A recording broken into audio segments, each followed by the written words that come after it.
Hello, ladies and gentlemen, and everything in between. Welcome back to Old Man Rambles. I was watching YouTube, big surprise there, um, watching someone who does book reviews. He was actually reviewing Mistborn, um, which I myself reviewed recently, and which is the most recent book I'm reading for book club, or rereading since I've read it before. He admitted he didn't like it, and he outlined a few criticisms, some of which I agreed with. But the one thing that he said um, that struck me is that he said it to him, it read like a young adult novel. And after some thinking, I can agree with him. Um, Brandon Sanderson has written some young adult novels, and Mistborn, the first trilogy at least, does feel like kind of a bridge between his actual young adult novels and his other novels, like the Stormlight Archive and Warbreaker and Elantris and some of those other books. This kind of feels midway between. But what I want to talk about a little bit is what's wrong with young adult literature. What's wrong with it? People act like there's something inherently inferior in young adult or children's literature. I feel the need to remind people that The Hobbit was written as children's literature. This was a book for children. One of the greatest classic fantasy books of all time, was written with the intent of it being children. It was considered children's literature when it was published.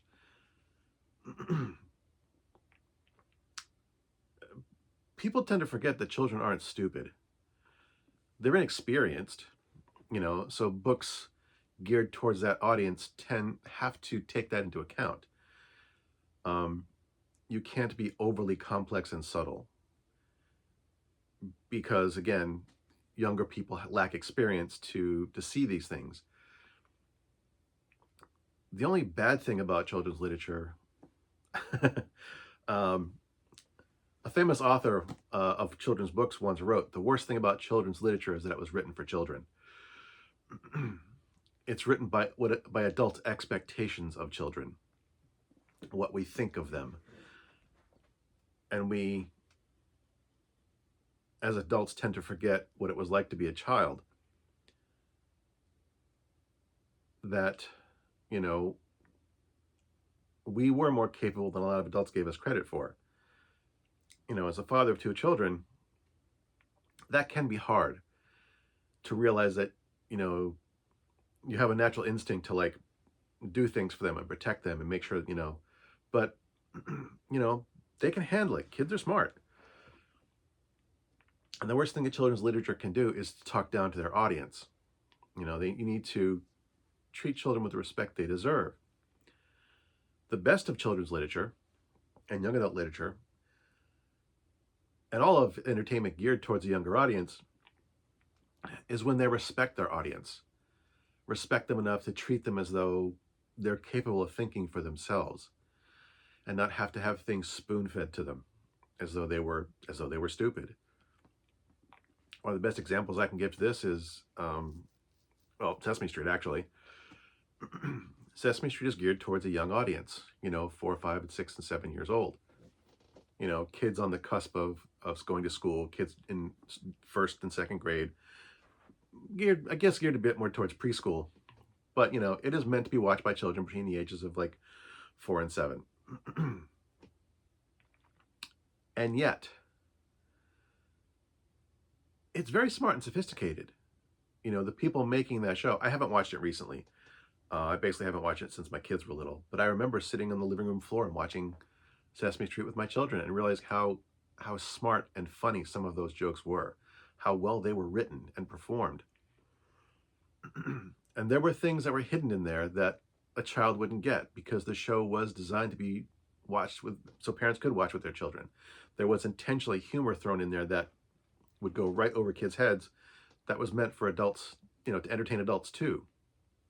This Sesame Street was not really written for children. It was written for children and for their parents to watch with them.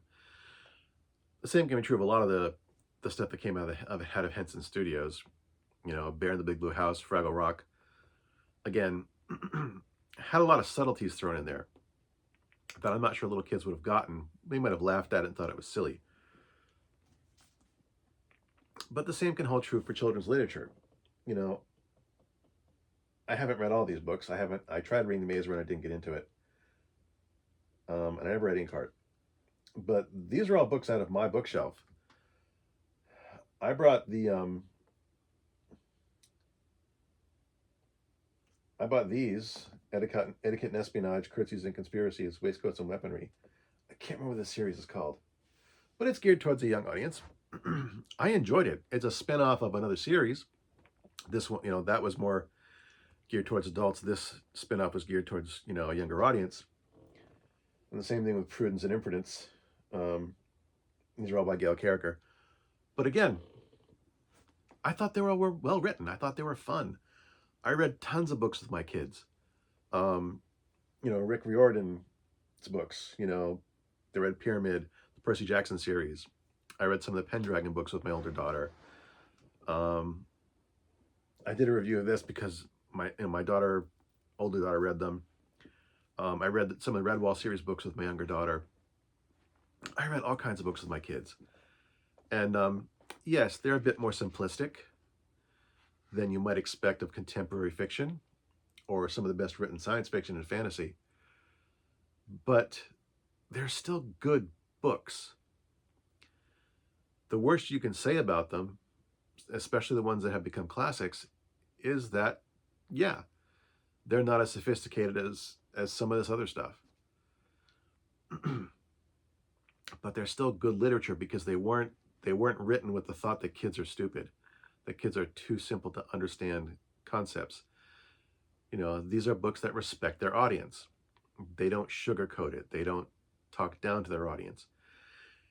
Even Disney, which does sugarcoat lots of stuff, the Disneyfication of a lot of classic folk tales and fairy tales, they're very saccharine, very, very softened. I forgot to get that book. I have a book of fairy tales. Do I have it here? Oh, I gave it to my kids, but my mother gave me a leather-bound copy of like the classic fairy tales in their original version, the unedited, the more violent versions that Disney, calmed down. I don't have it here. I don't know where it went. It might be in one of my kids' bookshelves. Excuse me. But yeah, all those fairy tales that they read to kids for decades and centuries. The Brothers Grimm's fairy tales are grim. Aesop's Fables. All those classic fairy tales that we saw with Disney toned them way down, big time. But even so, you can still find, some respect for the audience, some respect for those books were written the Disney films were meant as family films. They were meant with adults to watch with their children. And so they were not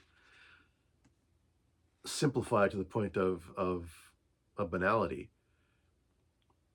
Disney softened them to be on brand, and that brand was to make things that they knew parents would feel safe taking their children to. So they did take a lot out. They did soften everything. But again, even in there's still some respect for the audience, some respect for the children who are watching it. And I know that bothers me when I see people complaining about, the state of literature and the state of children's literature. Some of that is, because people don't respect the intelligence of children. And again, as someone who has raised 2 children to adulthood, I can sometimes see that. As I said before, it can be hard to recognize the intelligence and the capabilities of your children. I held both of my daughters the first day they were born. I held both my children before my wife did. I was always, I was right there for a lot of it. I can't say I was the most attentive parent 100% of the time. I have my flaws, but you know, I did try to be there for my kids, and I did try to treat them with the respect that their young learning minds deserve. I felt they deserved.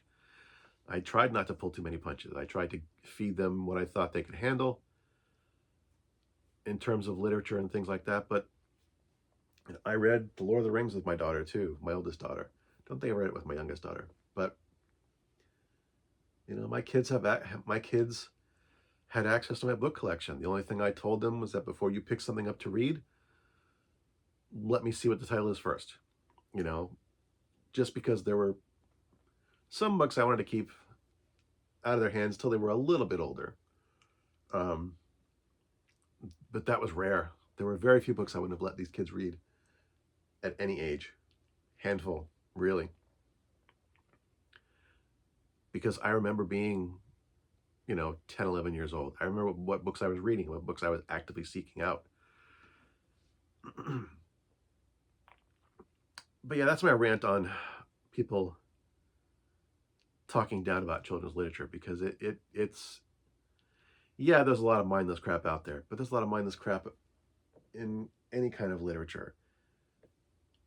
I see that when when Star Wars came out, when it was a big success in the theaters, it's a massive slew of sci-fi novels that came out. Big big spike in sci-fi novels in the late 70s, and a lot of it was crap. Same thing with the TV shows and movies that followed it. Some of them were good, some of them were crap. And when Margaret Weiss and Tracy Hickman wrote the Dragonlance trilogy, again, sword and sorcery knockoffs. I mean, I reviewed Fire Drake and Where Dragons Lie. Those are post Dragonlance, and they're, I think they're B+ quality, but yeah, they're just trying to ride the wave of the popularity of science fiction and fantasy. It's gonna happen. When young adult novels started to become popular and get well read, there was tons of knockoffs. Some of it's gonna be trash. You can't deny it. Even if a lot of it's trash, there's still a lot of good stuff out there, and you shouldn't knock it just because it's young adults, just because it's geared towards a younger audience. As always, the good stuff will rise to the top, and the crappy stuff will fade into obscurity. And treat your audience with some respect, I guess, is how I'm going to close this off. Good hunting.